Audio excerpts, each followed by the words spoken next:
That piece of paper was written by my son.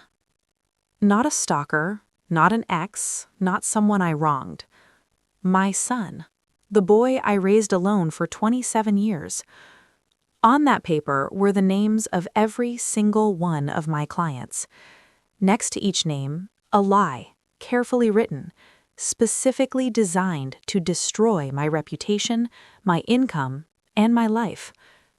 I want you to understand something before I tell you this story. I am not here for sympathy. I am not here to cry about what he did. I am here because I want every woman watching this, every mother, every person who has been betrayed by their own blood, to know exactly what I did next. Because I didn't fall apart. I got to work. By the end of this video, you are going to understand why my son's plan was the biggest mistake he ever made in his life. Before I tell you what he did, I need to tell you who I was, because context matters, and I want you to understand exactly what he was trying to take. I grew up with nothing. I mean that literally, nothing. My mother worked 2 jobs, sometimes 3. We moved so many times, I stopped making friends because I knew we'd be gone by Christmas. I learned one thing from that childhood. Nobody is coming to save you. You save yourself. So that's what I did. By my early 30s, I had built something real. A home I owned, a small consulting business I had started from my kitchen table with a second-hand laptop and a phone that kept dropping calls. It wasn't glamorous, but it was mine. Every single brick of it. And then there was Marcus. I had Marcus young.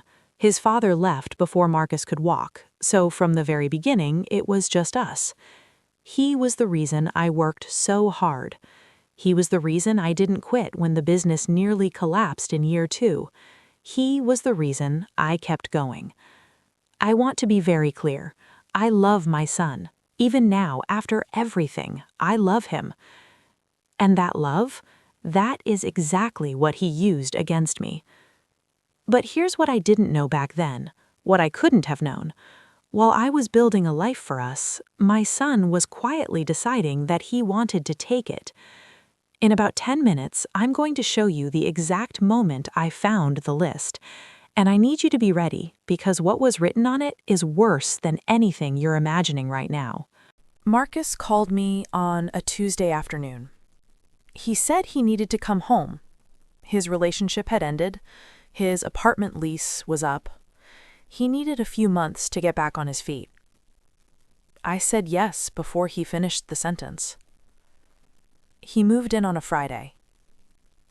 And everything was fine. For about 3 weeks. Then the questions started. At first I thought he was finally showing interest in what I'd built.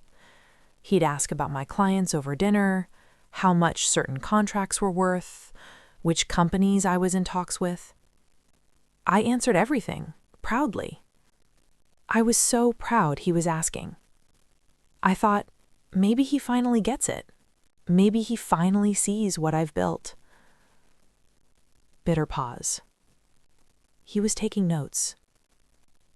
Then one evening, a Wednesday, I remember because I had a meeting that got canceled last minute, I came home 2 hours early.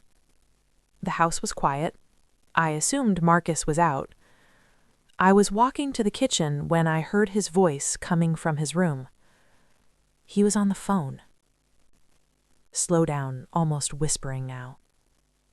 I heard him laugh, and then I heard him say, drop to near whisper, she doesn't even know what's coming. She trusts everybody. It's actually kind of sad. Silence. Let it sit for 5 full seconds. I stood in that hallway. I didn't move. My hand was on the wall. I remember the texture of the paint under my fingers because I was pressing so hard. He kept talking. Something about timing, something about before she figures it out. I don't remember walking to my room. I just remember being there. sitting on the edge of my bed, in the dark, telling myself I had misheard. I hadn't.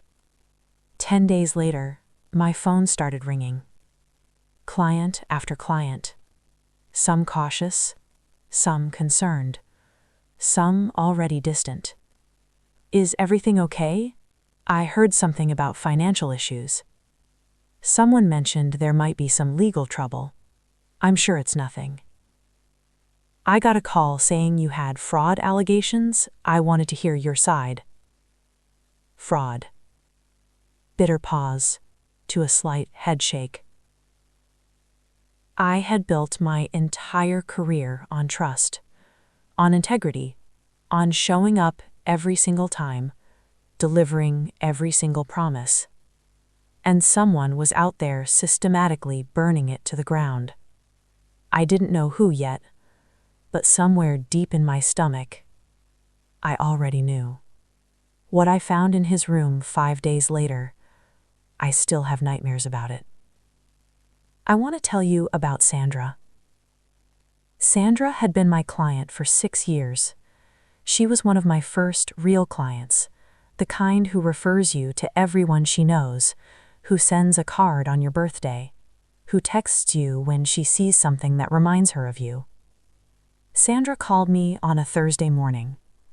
She said, "I need to be honest with you about something, and I need you to know that I am telling you this because I respect you."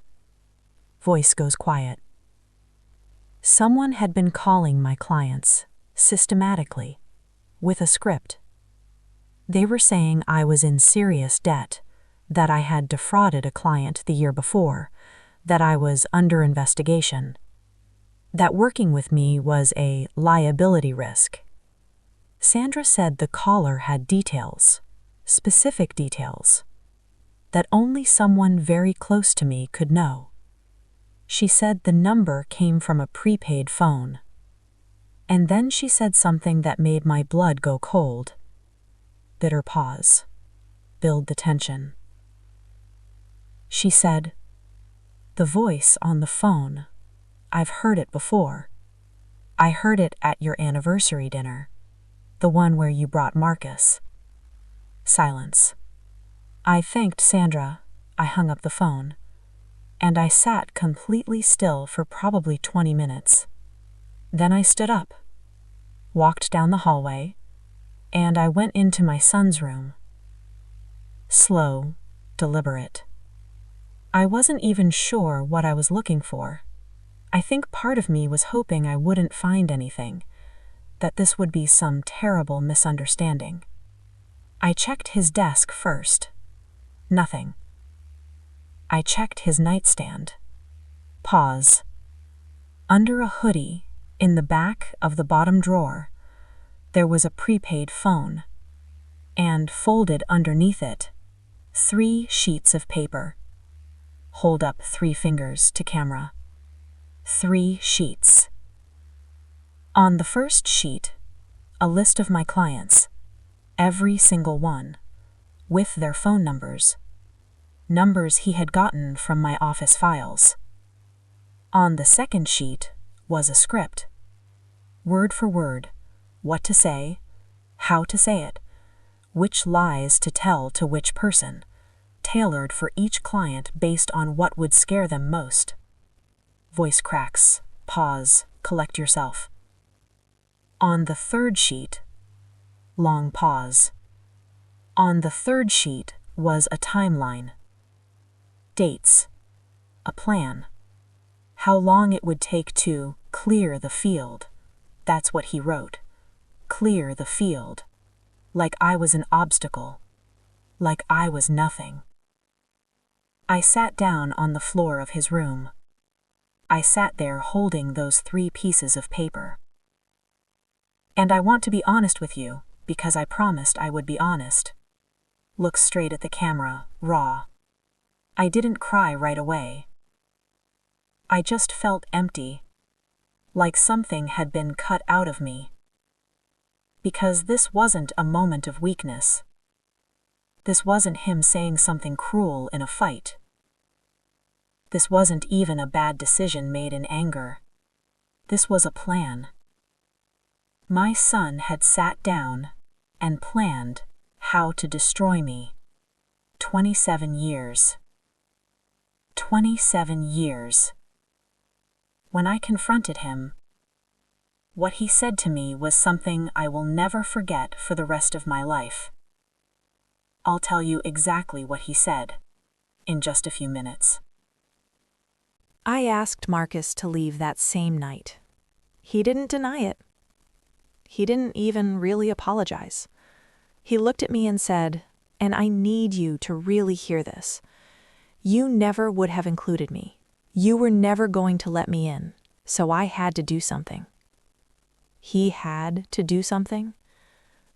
As if I owed him my business. As if 27 years of sacrifice, of choosing him over everything, wasn't enough. He left. And within 48 hours, the story changed. Now he was calling family members, telling them I had lost my mind, that I had gone through his things without reason, that I had been emotionally unstable for years, that he was worried about me. My sister called me, the sister I had helped through her divorce, the sister I had lent money to twice. She said, "Marcus seems really hurt. I don't know what happened, but maybe you should apologize." I hung up. The next 3 months were the worst of my life. I lost 3 major clients immediately. My income dropped by almost 60%. I stopped sleeping properly. I wasn't eating real meals. I lost weight I didn't have to lose. I remember one afternoon I was sitting in my car in a parking lot. I had driven there with somewhere to be, but I just couldn't make myself get out. I sat there for 2 hours. Just sat there, thinking about whether any of it was worth rebuilding. I want to be honest with you about that moment, because I think a lot of us have that moment, and we never talk about it. The moment where you think, maybe they win, maybe I just let them have it. I had that moment. And then something happened. It wasn't dramatic. There was no lightning bolt. No song swelled in the background. I just got angry. Real anger. Quiet anger. The kind that doesn't scream. The kind that plans. I thought about my mother working 3 jobs. I thought about the second-hand laptop. I thought about every single sacrifice I had made. And I thought, not like this. Not because of him. Not without a fight. I want to walk you through exactly what I did, step by step, because I don't want this to just be a story. I want it to be useful to you. Hold up one finger. Move 1. I got a lawyer before I did anything else. Not a friend who knew a little about law, not Google, a real lawyer who specialized in defamation. I walked in with everything, the prepaid phone, the 3 sheets of paper, a log of every client call I had received, dates and times. She looked at everything. She was quiet for a long moment. Then she looked up and said, "This is one of the most documented cases I've seen walk through my door." Small smile. Those words, right there. For the first time in months, I felt like myself again. Defamation, tortious interference with business relationships. We had both. Hold up 2 fingers. Move 2. I called every single client myself. Not to beg, not to explain, to listen. I called each one, introduced myself calmly, and said, "I understand you received some concerning information about me. I'd like to share some documentation with you and let you make your own decision." I sent them a professional packet, my track record, client testimonials, years of results. Some didn't respond, some kept their distance, but the ones who responded, they respected the professionalism. They respected that I didn't panic or make accusations, I just presented truth. Sandra brought 2 new clients to me within 60 days of that call. Hold up 3 fingers. Move 3. I kept completely silent publicly. No social media, no venting to mutual contacts, no drama. This was the hardest one, because every part of me wanted to tell people what he had done, wanted to defend myself publicly, but my lawyer said something I wrote down and kept on my desk. Pick up a sticky note. Read slowly. Let him talk. People who lie have to keep talking to maintain the lie. The truth only has to show up once. So I waited. While he was out there maintaining his story, I was building my case. Quietly, methodically, like he had done to me, but with the truth on my side. 6 months after he left my house, my lawyer sent the legal notice. Defamation, tortious interference. Documented, signed, witnessed. Pause. Let the satisfaction build. I heard from my sister, the same sister who had told me to apologize to him, that when Marcus received that letter, tiny smile, he called her crying. But the resolution, what happened when we finally settled, there's one detail I haven't told anyone yet. Stay until the end, because it's the part that finally gave me peace. The legal process took 11 months. 11 months of depositions and documentation and back and forth and days where I genuinely questioned whether it was worth continuing. But we settled. And here is what I can tell you, within what my lawyer allows. He apologized, in writing, formally, notarized.